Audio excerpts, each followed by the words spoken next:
কিরে সামান্য একটা মায়ের লাগে কি তোর সুইসাইড করা লাগবো? আমরা কি ভাই ব্রাদার নাই, বাপ মা নাই? হ্যাঁ, আমরা কি মরে আছি?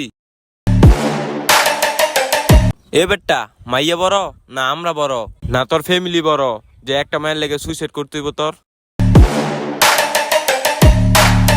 কি হয়েছে কথা কস না কিরে?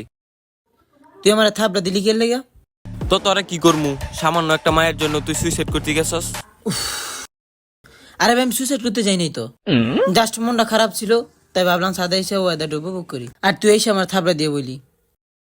আসলে বন্ধু আমি বুঝতে পারি নাই, আমি ভাবছিলাম তুই সুইসাইড করতে গেছস।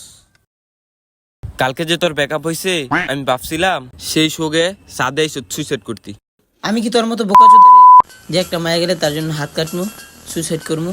আরে বেটা পকেটে নোট থাকলে নারী উইরে উইরে আসবো। হ্যাঁ, এই কারণেই তুই তোর তো 500 টিয়া পাই, 1 বছর হয়ে গেছে তুই টিয়া দেস না। আরে বেটা তুই আমার বন্ধু মানুষ, আমার টিয়া থাকলে যেই তোর কাছে টিয়া থাকলে একই, বুঝস নাই? তুই আমার বন্ধু না বেটা। তাইলে দে আমার পকেটে রাখি।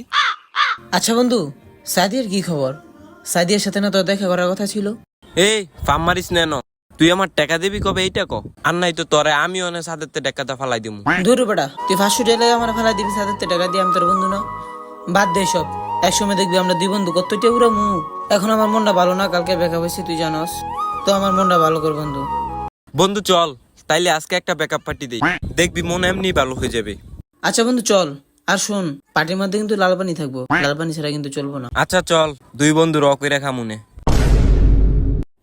তো বন্ধুরা, কখনো বাজে সিচুয়েশনে পড়লে কখনো বাজে ডিসিশন নেবেন না। জীবনে একটাই, একবার চলে গেলে আর ফিরে পাবেন না। নিজেকে ভালোবাসুন আর সুস্থ থাকুন। আর আমাদের ভিডিওটা কেমন লেগেছে অবশ্যই কমেন্ট করে জানাবেন, আর আমাদের পেজটাকে সবাই ফলো করে দিবেন। ধন্যবাদ।